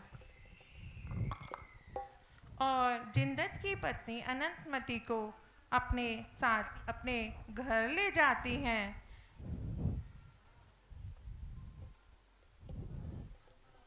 और अनंतमती घर पहुंचकर वहां द्वार पर बहुत सुंदर रंगोली बनाती हैं।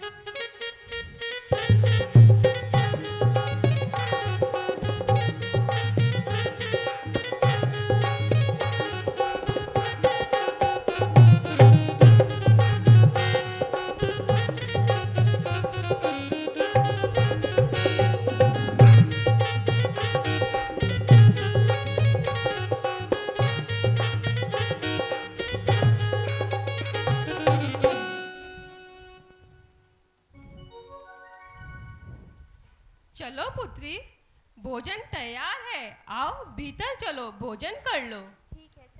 ठीक है, चलिए।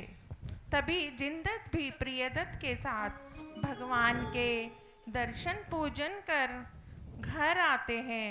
और जैसे ही उनकी दृष्टि उस सुंदर रंगोली पर पड़ती है, उन्हें उसे देखकर अपनी पुत्री की याद आ जाती है और वे जोर जोर से रोने लगते हैं। महाराज, क्या हुआ? आप इस रंगोली को देखकर क्यों रो रहे हो महाराज? जिंदत, ऐसी रंगोली तो मेरी पुत्री अनंतमती बनाया करती थी। क्या उससे मेरी भेंट हो सकती है जिसने ये रंगोली बनाई है? जी महाराज, आपकी भेंट अवश्य होगी। भाग्यवान, ओ भाग्यवान। और वह अपनी जी पत्नी स्वामी। से पूछने जी स्वामी। भीतर जाते हैं। जी स्वामी। ये अपने द्वार पर जो सुंदर रंगोली बनाई है, ये किसने बनाई है? क्या मेरी उससे भेंट हो सकती है? चलिए स्वामी, मैं आपको उनसे मिलवा देती हूँ, वहाँ लेकर चलती हूँ। जिंदत अपनी पत्नी के साथ वहां चले जाते हैं जहां माता श्री पद्म श्री का संग विद्यमान था। उसी संग में अनंतमती भी थी। जिंदत अपनी पत्नी के साथ माता जी के चरणों में वंदामी करते हैं। वंदामी माता जी, वंदामी माता जी। आशीर्वाद, आशीर्वाद। माता जी, क्या मैं अनंतमती को अपने घर ले जा सकती हूँ? अगर इनका मन है तो आप अवश्य ले जा सकते हैं। ठीक है माता जी, वंदामी। और जिंदत अपनी पत्नी के साथ अनंतमती को लेकर घर पहुंचते हैं। और तभी प्रियदत्त जैसे ही अपनी पुत्री को देखते हैं, वे फूट फूट कर रोने लगते हैं। उनका कलेजा भर आता है। अपने पास मेरी प्यारी पुत्री, कहाँ थी तुम? मैंने तुम्हें कहाँ नहीं ढूंढा। और कहाँ चली गई थी पुत्री? अनंतमती अपने पिताजी को सारा वृतांत रो रो कर कह सुनाती है।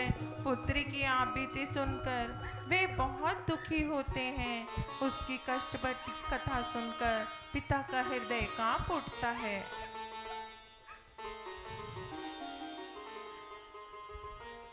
पिता पुत्री की दुर्लभ मिलन की खुशी में उधर उनके मामा जिंदत ने भगवान जिनेंद्र का आइए माता जी।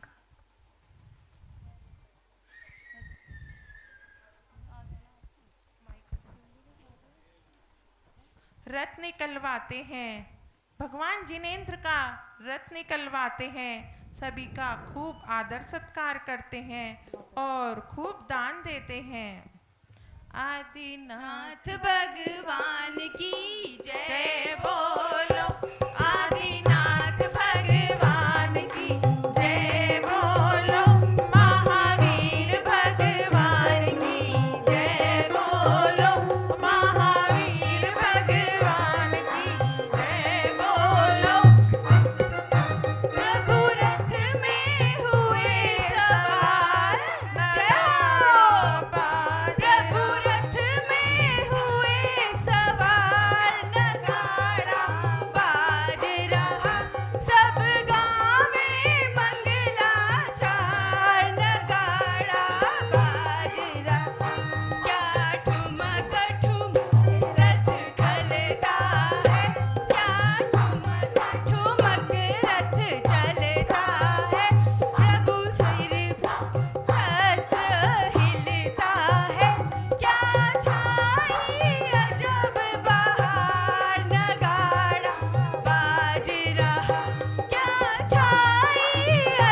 माता भी तुम्हारे लिए बहुत चिंतित हैं। राजा प्रियदत्त अपने घर जाने की तैयारी शुरू कर देते हैं और अनंतमती को भी साथ चलने के लिए कहते हैं। चलो पुत्री, अब अपने घर चलते हैं। तुम्हारी माता भी तुम्हारे लिए बहुत चिंतित हैं और पलके बिछाकर तुम्हारा सारा दिन इंतजार करती रहती हैं। चलो अब देरी नहीं करो पुत्री। नहीं पिताश्री, मैं आपके साथ घर नहीं चलूंगी। मैंने संसार की लीला को खूब देख लिया है। इसे देखकर तो मेरा हृदय कांप ही उठता है। आप कृपया कर मुझे जिन दीक्षा दिलवा दीजिए। नहीं पुत्री, तुम्हारा ये शरीर अत्यंत कोमल है और दीक्षा पालन करना बहुत कठोर है। इसमें बहुत परिचय सहन करने पड़ते हैं। तुम कुछ दिन मंदिर जी में शास्त्राभ्यास करो और धर्म ध्यान पूर्वक अपना समय बिताओ। फिर जैसा तुम चाहोगे वैसा ही करेंगे। नहीं पिताजी, आप मुझे दीक्षा दिलवा दीजिए। राजा प्रियदत्त ने अनंतमती को रोकने का बहुत प्रयास किया, किंतु उनके तो रोम रोग में वैराग्य प्रवेश कर गया था। फिर वह कैसे रुक सकती थी। जिया कब तक उलझेगा, जिया कब तक उलझेगा संसार विकल्पों में। जिया कब तक उलझेगा संसार विकल्पों में। कितने भव बीत चुके संकल्प विकल्पों में। जिया कब तक उलझेगा संसार विकल्पों में।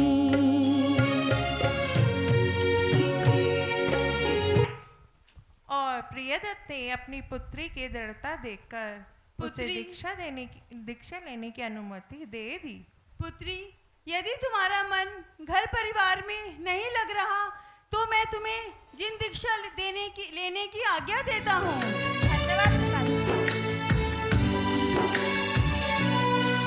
यह दीक्षा का अवसर हो, यह दीक्षा का अवसर बड़े भाग्य से आया है। पूर्वी को विरति धर का वेश भाया है। पापा की लाडली को संयम पथ भाया है। पापा की लाडली को संयम पथ भाया है। यह दीक्षा का अवसर हो।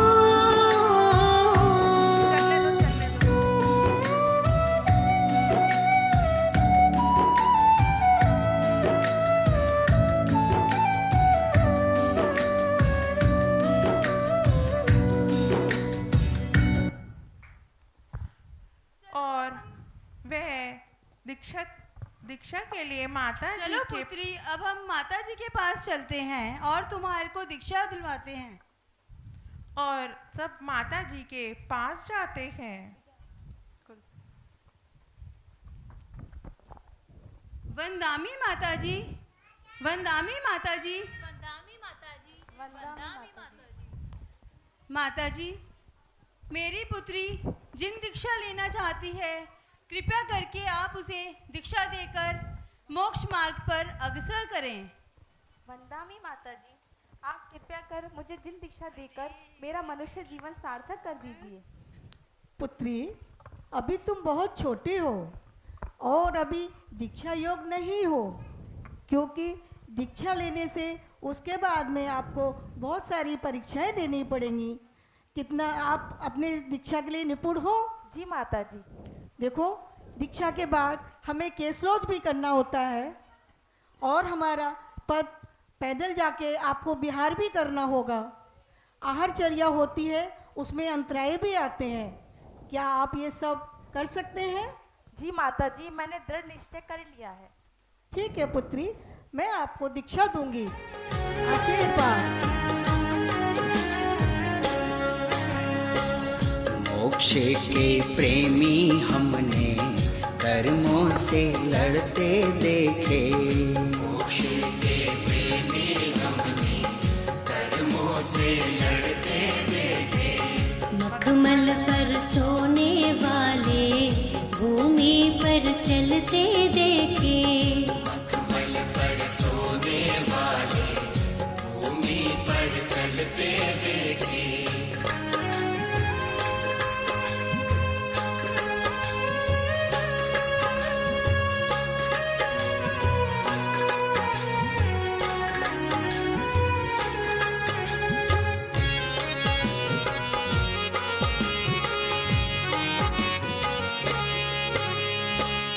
सरसों का भी एक दाना जिनके तन में चुभता था। सरसों का भी एक दाना जिनके तन में चुभता था। काया की सुध छोड़ी, काया की सुध छोड़ी, गीदड़ तन खाते देखे। काया की सुध छोड़ी, गीदड़ तन खाते देखे। मोक्ष के प्रेमी हमने कर्मों से लड़ते देखे।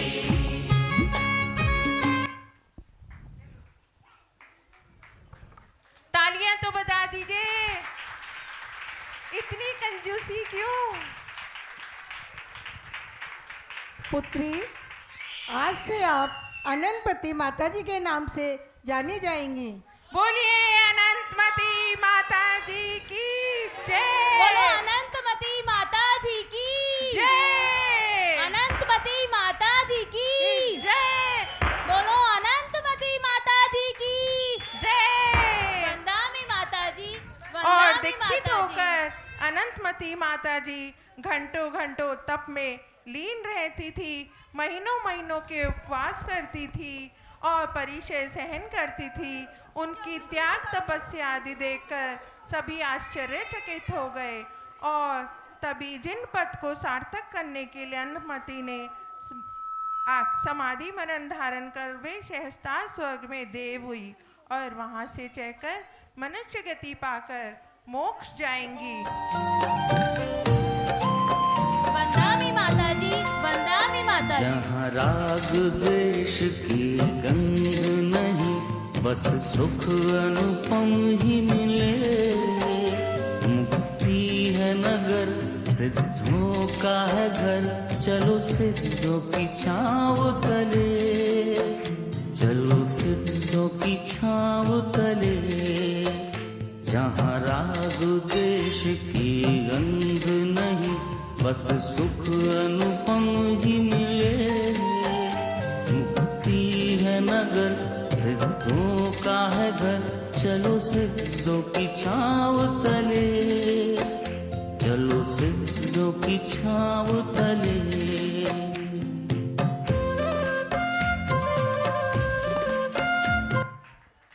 बोलो अनंतमती माता जी की, वंदामी माता जी, वंदामी माता जी। आशा है आप सभी को ये नाटिका पसंद आई होगी। सभी तालियां बजा के, जोरदार तालियां बजा के बताइए। बहुत मेहनत करी सभी कलाकारों ने। आप सभी का बहुत बहुत धन्यवाद। नाटिका से खुश होकर श्रीमती प्रियंका जैन ने महिला मंडल को 1100 रुपये नाटिका के लिए प्रदान किए हैं। श्रीमती माता जी बनी है, उन्होंने इस टीम को देने के लिए अपना दिया है। बहुत बहुत अनुमोदना उनके दिया।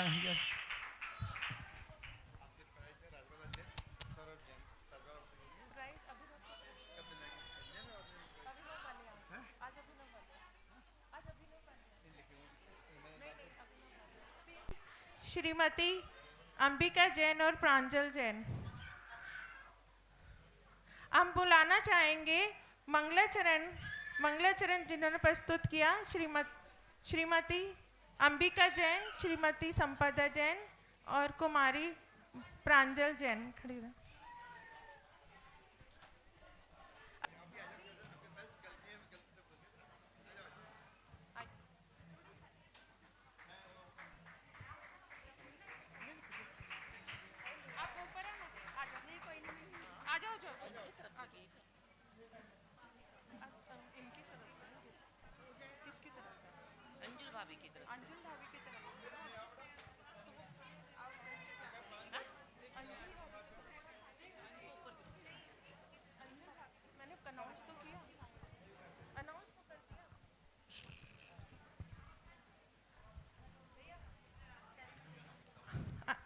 अनंतमती बनी है श्रीमती दीपाली जैन।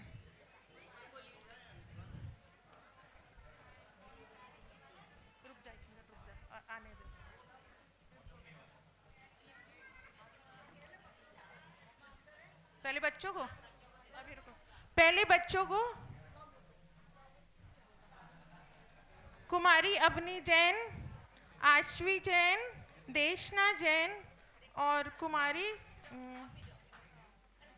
काशवी जैन और आश्वी जैन।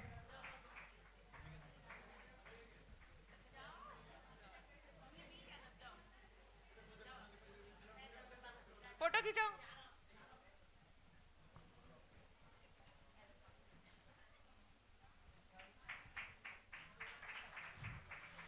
और जोरदार ताली बजा के हमारी अनंतमती का स्वागत करेंगे। आर्या अनंतमती जी।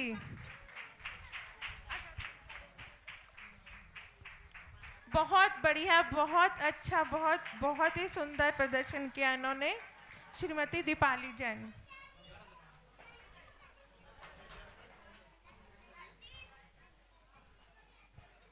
बेटा आप ऊपर जाओ, मैं दे दूंगी, जाओ। अरे अलग राजा प्रियदत्त श्रीमती हिमानी जैन।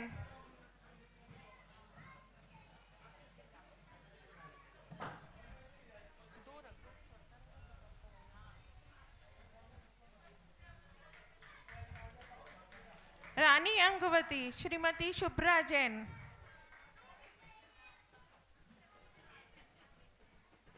पंडित जी श्रीमती प्रीति जैन।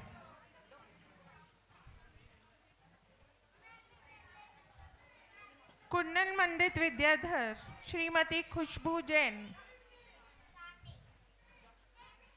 कुंडल मंडित की पत्नी श्रीमती मृदुला जैन।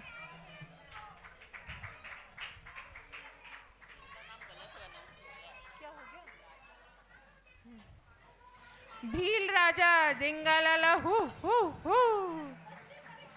श्रीमती श्वेता जैन। फटाफट पकड़ा दो।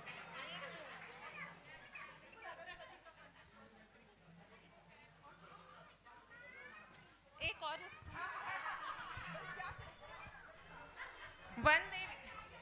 वन देवी श्रीमती मेघा जैन।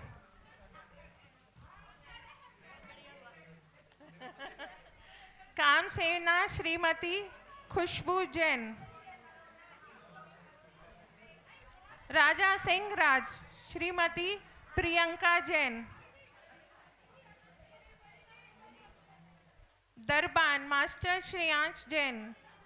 और श्रेयांश का बात है, एक मिनट। जिंदत सेठ श्रीमती नेहा जैन।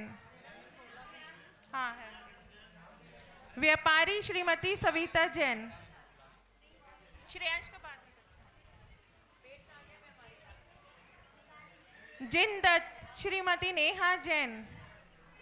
जिंदत की पत्नी श्रीमती शालिनी जैन। आरिका पद्मश्री श्रीमती अंजुल जैन। व्यापारी श्रीमती सविता जैन। हो गया।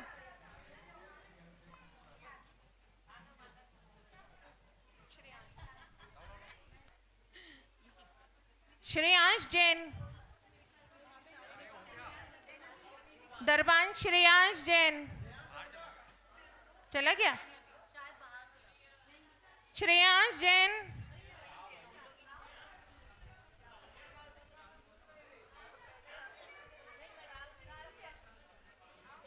श्रेयांश जैन कुछ शर्मीले स्वभाव के हमारे श्रेयांश जी।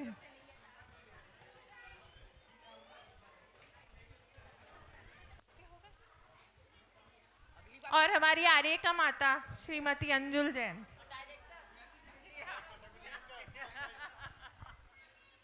हमारी बहुत मेहनत करने वाले डायरेक्टर जो है डॉक्टर शालिनी जैन, प्लीज ऊपर आइए स्टेज पर। आइए आइए।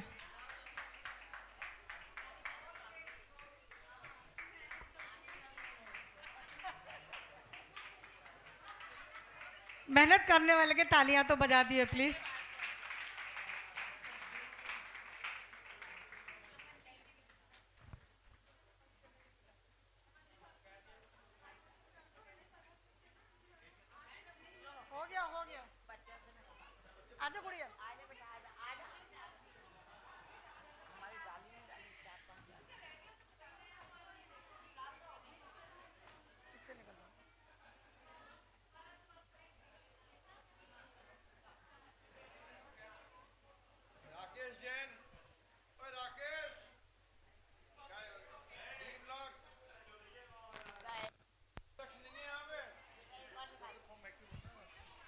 राकेश जैन कोषाध्यक्ष भैया, नहीं मिलेगा प्राइज।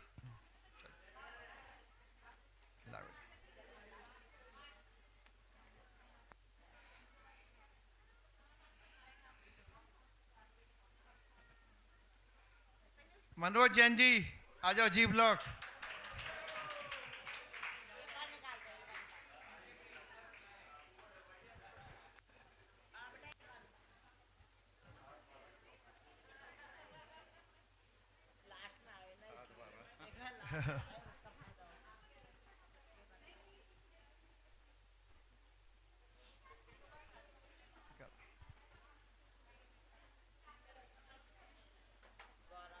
गौरव जैन जी ब्लॉक पर।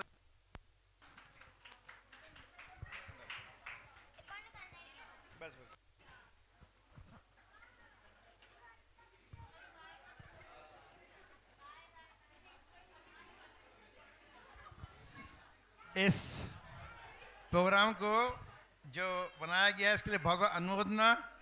और वास्तव में डॉक्टर शालिनी जैन का ये प्रोग्राम के लिए मैं उनको बहुत बहुत साधुवाद देता हूँ और बहुत बहुत धन्यवाद देता हूँ कि महिला मंडल द्वारा ये प्रोग्राम सभी कलाकारों का, चाहे वो ज्ञान माता जी बनी हो, चाहे जिन्होंने जो अपना पार्ट प्ले किया है, वास्तव में बहुत ही अच्छा पार्ट प्ले किया है।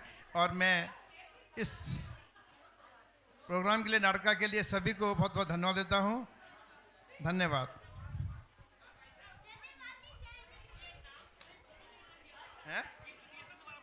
है ना, पुरुष वर्ग द्वारा प्रोग्राम है। सब लोग आइए जरूर। अधिक से ऐसा है कि मेरे से गलती हो गई थी। आज के जो गिफ्ट थे अवनव जैन, अंजुल जैन की परिवार से अपने, और कल के जो गिफ्ट है वो श्री राजमला जैन और सौरभ जैन अजय के परिवार की तरफ से हैं। और इनका महिला पर कल पुरुषों का प्रोग्राम बहुत रंगारंग प्रोग्राम है, काफ़ी प्राइज हैं। पुरुषों का प्रोग्राम है कौन बनेगा धर्मपति, भजन संध्या है। तो राजवाल भाभी आपने आना जरूरी है। कल आपने सबको आपकी तरफ से ही पुरस्कार दिए जाएंगे।